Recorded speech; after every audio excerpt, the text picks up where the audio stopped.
De volta para o último bloco de sobriedade, sim. Hoje com o querido Carlos Humberto Gottschalk, que é um professor no assunto de tabagismo.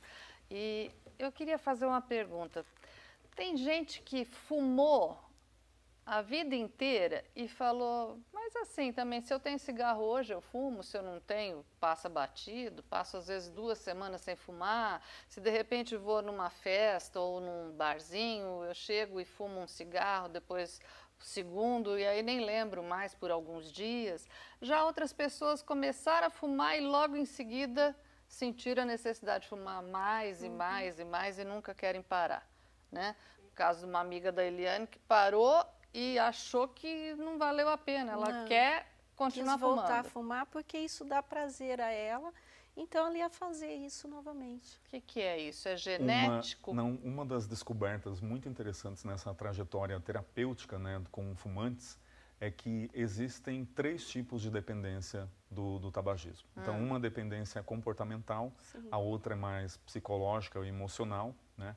E ela é de base realmente fisiológica.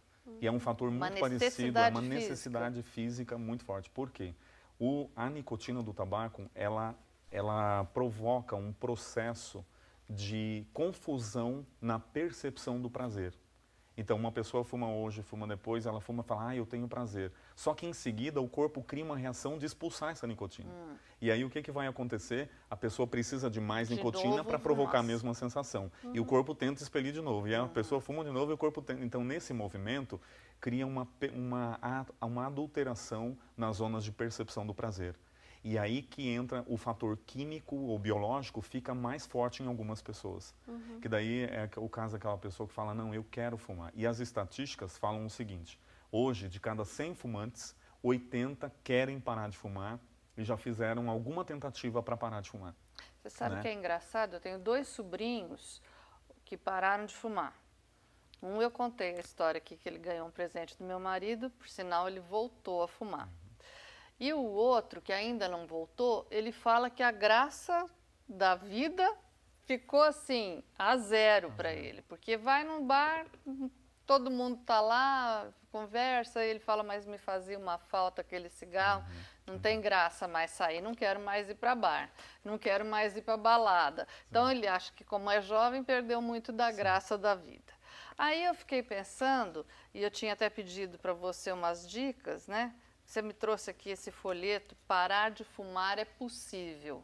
Fantástico, onde você... produzido pela a Aliança de Controle do Tabagismo, uma das maiores ONGs do Brasil, da América Latina, que luta, né, em favor de causas nobres na contenção do fumo. É precioso esse material. Aí no final, é uma espécie de um manual que a gente tem algumas dicas para parar de fumar, né? Ou melhor, para conseguir se manter parado no vício, na sua dependência. Uma delas, evite ficar com cigarros e cinzeiros, porque uma única tragada pode jogar seu esforço por água abaixo. Isso é real. Então, só voltando, nós temos ali aquele que é a dependência física.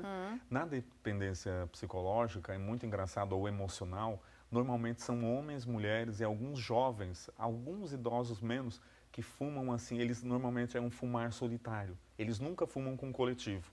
É uma coisa muito interessante. E aí tem muita gente até fala, olha, eles estão meio deprimidos, depressivos, porque fumam sozinhos. Mas não. Na hora que eles estão fazendo isso, está acontecendo um simbolismo emocional muito forte. E é como se eles têm a sensação confusa de que o cigarro, aquela fumaça da nicotina que está entrando, é como se fosse a companhia, é o companheiro. Eu nunca me esqueço de um padre que a gente ajudou ele no processo de superação do tabagismo. Ele falava, olha, às vezes eu estava fumando e eu dizia que eu estava em comunhão com o cigarro. Era como se fosse a comunhão mística. Então, olha, e é assim mesmo, é uma representação muito forte. Né? Ele está sendo muito honesto ao falar assim, né? Sem dúvida. E existe um outro nível de dependência que é muito daquelas pessoas que você comentou agora há pouco, que é o fumar esporádico e que às vezes elas se deprimem quando não conseguem, que é o fator chamado comportamental. A dependência comportamental são aquelas pessoas que normalmente elas só fumam em companhia de outros ou com um amigo e ela está ligada a, por exemplo, a ir no bar, tomar uma cerveja e fumar. Ou aquelas pessoas que caminham, tomam um cafezinho, precisa fumar.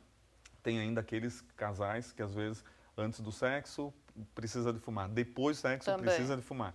E essas relações são chamadas comportamentais, porque elas estão sempre ligadas ao coletivo.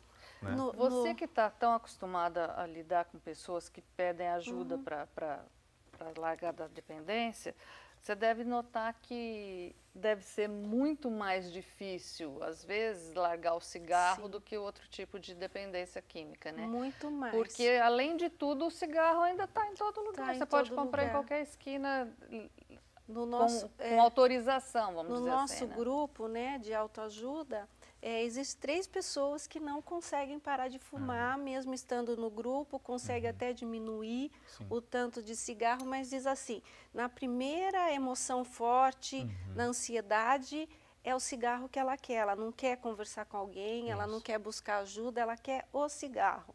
Então, essa dependência emocional é muito forte, entendeu? O cigarro me faz ficar menos ansiosa, me faz pensar mais sobre o assunto. Enquanto eu fumo, eu consigo pensar. E esse tipo de situação causa uma situação mais triste, que são os terapeutas se sentem frustrados, sejam eles médicos, psicólogos, assistente social, não importa o ramo terapêutico.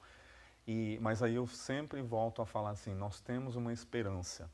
A esperança é, você vai insistindo, assim como, porque o tabagismo, ele cria no fumante um problema estrutural. Não é fácil lidar, nós estamos lidando com a base, ele altera a forma química do corpo, altera a percepção da vida.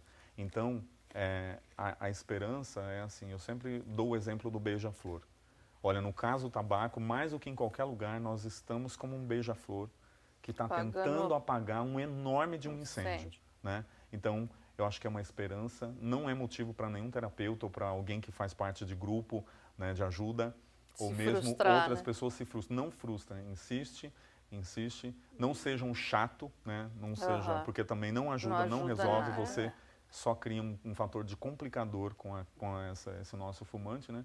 E eu sempre falo, nessa hora, Santo Agostinho tem uma pérola preciosa, né? Que ele diz assim, olha, nós temos que combater o erro amando os que erram. Sim. Então, aplicando para o tabagismo, então nós temos que combater o hábito de fumar, mas continuar amando profundamente o fumante. Né? E eu tenho um amigo, né, o Mário Kobianchi, que de vez em quando ele me dá umas agulhadas, porque ele me põe à prova. Né? Então, um dia ele notou que eu não estava muito cordial com uma pessoa fumante. E ele falou assim, escuta, você não está perto dele porque ele está fumando. E na hora eu me dei conta que era isso mesmo, porque às vezes é uma hostilidade que naturalmente a gente provoca. Bom, né? como vocês viram aí em casa, eu não consegui fazer todas as perguntas, só dei uma dica. Então, vai ficar aqui mais uma vez a minha proposta.